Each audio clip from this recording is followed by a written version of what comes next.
I think he was an incel. Incels hate women because they can't get them, because they got the girl, not him. Incredibly, seethingly envious and jealous. Koberger wanted to get Ethan, the only male in the house, out of the way. He was just dispensing with him. See those droplets of blood right there? Do you know what that means? He was standing there with the knife in his hand. That is arterial spray where Ethan's throat was cut, and every heartbeat created that pattern of blood. Ethan's throat was slashed, but the other girls were stabbed multiple times. He has access to all of those digital photographs. These photos are like a serial killer's pornography. It's quite chilling. Living salaciously off of the details of the crime. He's going to sit in jail and all day long, because I don't think he feels much at all. You just heard about video that is now just being released. The video is accompanied with audio, and it is actually painful to listen to because you hear what sounds like a thud, which is clearly one of the 4 victims falling to the ground. Some enhanced versions, you hear a whimper, and then you hear the dog Murphy begin barking violently. I wonder what Koberger's reaction would be hearing this. Listen.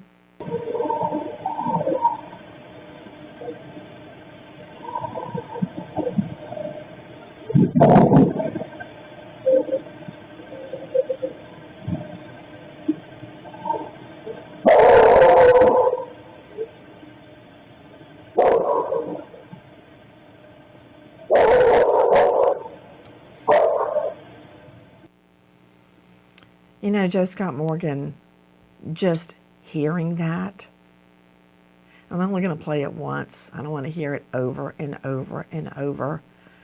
It's the sound of one of the victims getting stabbed and falling to the ground. I don't know which victim.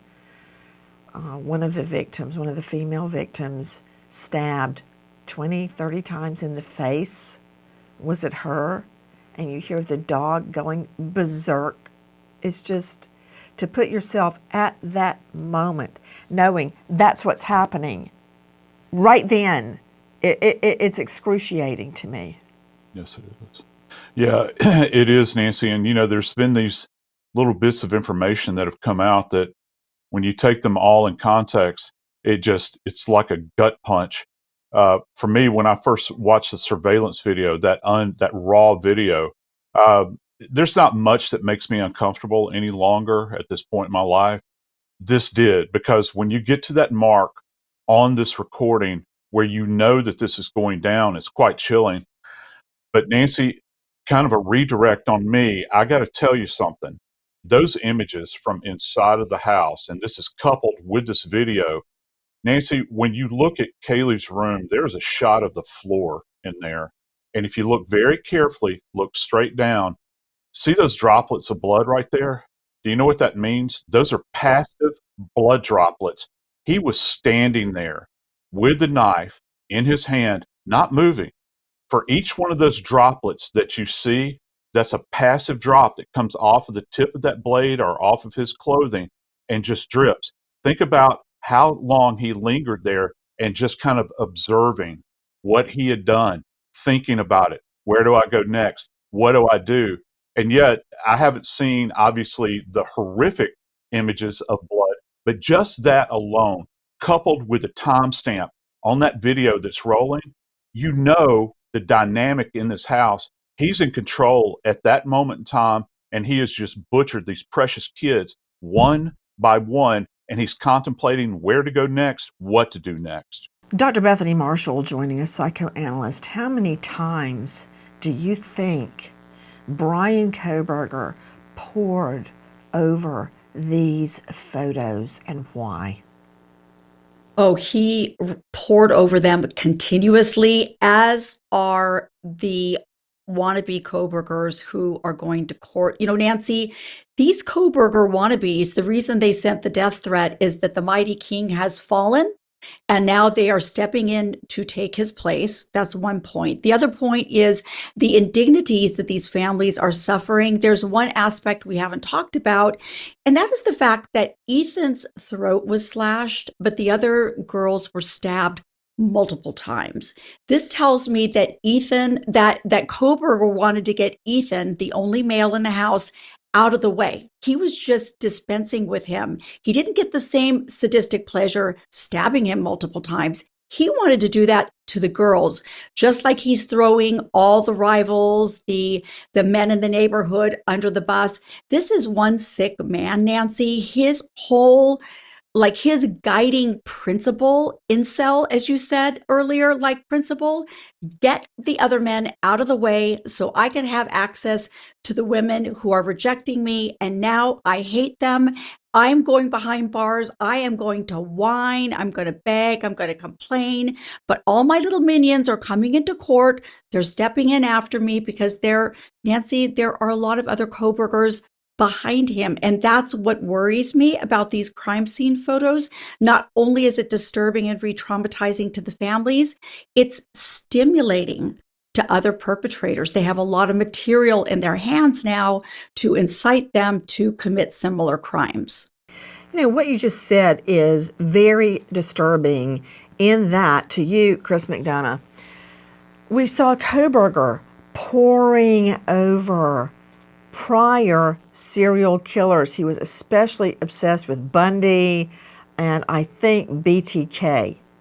His life work was studying what they did and how they got caught. And now, don't you know, serial killer wannabes all over the world are saying, note to self, don't leave knife sheath behind. And what they learned from him about disposing of the weapon, stalking the victims ahead of time, pre-planning and pre-planning and pre-planning. And only now we're learning about the brutality of the murders. Just the fact that what Dr. Bethany just said, this is giving a primer, a how-to other serial killer wannabes. Yeah, absolutely, Nancy. And isn't that disturbing in of itself? And let's not also forget that he has access to all of those digital photographs of that crime scene because the defense and the defendant get access to all of that information. So if he's even thinking about an appeal, let's think about this for a moment. He gets to take that to the Department of Corrections and have that in his cell as legal documents. And that's disturbing in of itself because he's reliving those very nights and that very crime while incarcerated. That's disturbing in of itself. And like Doc Morgan was talking about that photograph right there, he stood there and that knife, from that blood groove on that knife, that drop is a 90-degree, what we call 90-degree blood spatter. And if you look at the other photograph, that is arterial spray where Ethan's throat was cut, and every heartbeat created that pattern of blood on the wall. Philip Dubé, defense attorney, why should Koberger get to keep these crime scene photos and pore over them and delight in them, even sexually, behind bars? Why should he get that? When the case is over, they're allowed to have it. And the reason why is it's their file. Counsel does not own the file. We're the mere custodian of it, the guardian of it while their case is pending. But afterwards, it is theirs to have. Unfortunately, that is the law. And in fact, if you don't give it to them, the attorney can be in trouble with the state bar. Dr. Bethany Marshall, this is so wrong that these photos, graphic photos of the victims, are being released without the family's okay. And Koberger gets the photos. Can you imagine what he's doing with the photos? And they're much worse than what we're showing right now. They're photos of the dead bodies lying prone. It's much worse than what we're showing on air. Nancy, these photos are like a serial killer's pornography. Let's think about the MO of these types of crimes. It is to inflict maximum cruelty in order to achieve sexual pleasure. That is the MO. Sadism is a perversion. People need to know that it is a perversion. Voyeurism, looking through the windows, that is a perversion.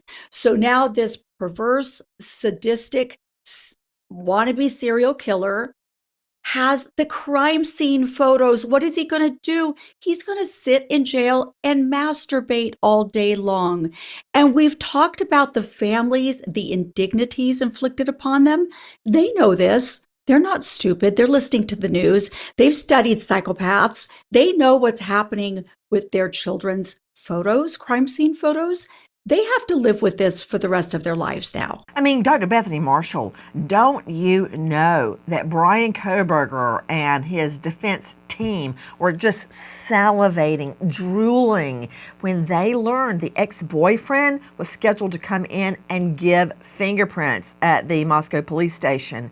They're like, hey, jackpot, let's blame him, regardless of what it would do to the ex-boyfriend and the 3 other friends they planned to blame, what it would do to their lives. That meant nothing to them.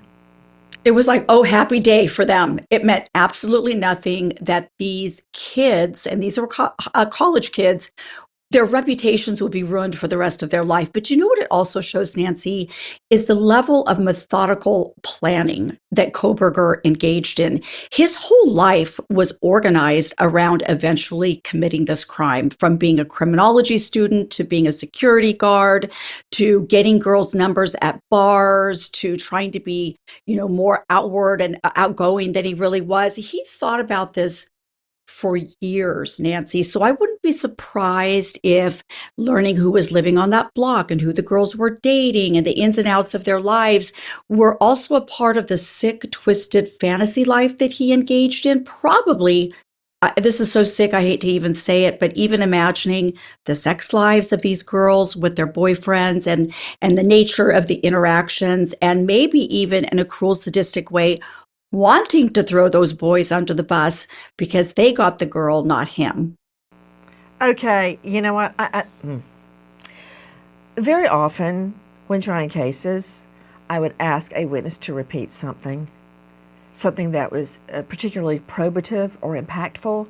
I need to hear what you just said, because we have uncovered a friend of Koberger's that said Koberger incessantly talked about wanting a girlfriend. I think he was an incel, involuntary celibate. That's neither here nor there at this juncture. Mm-hmm. But it fits in with what you just said. Okay, very slowly, say that again, because it just hit me. As he was digging up and trying to create who they're going to blame, the sexual enjoyment he may have had about thinking of the friend. What were you saying? He wasn't just a sadist, Nancy. He was a voyeur. And incels hate women because they can't get them. And he had a long history of not being able to get a girlfriend or to have a satisfactory relationship. So part of the preparation for the crime was a lurid fascination with the sex lives of these girls. And part of that was identifying their boyfriends, men who may have lived on the block, spying on them, being incredibly, seethingly envious and jealous of those relationships, wanting to destroy them, and wanting to throw these young men under the bus to get them out of the way as sexual rivals.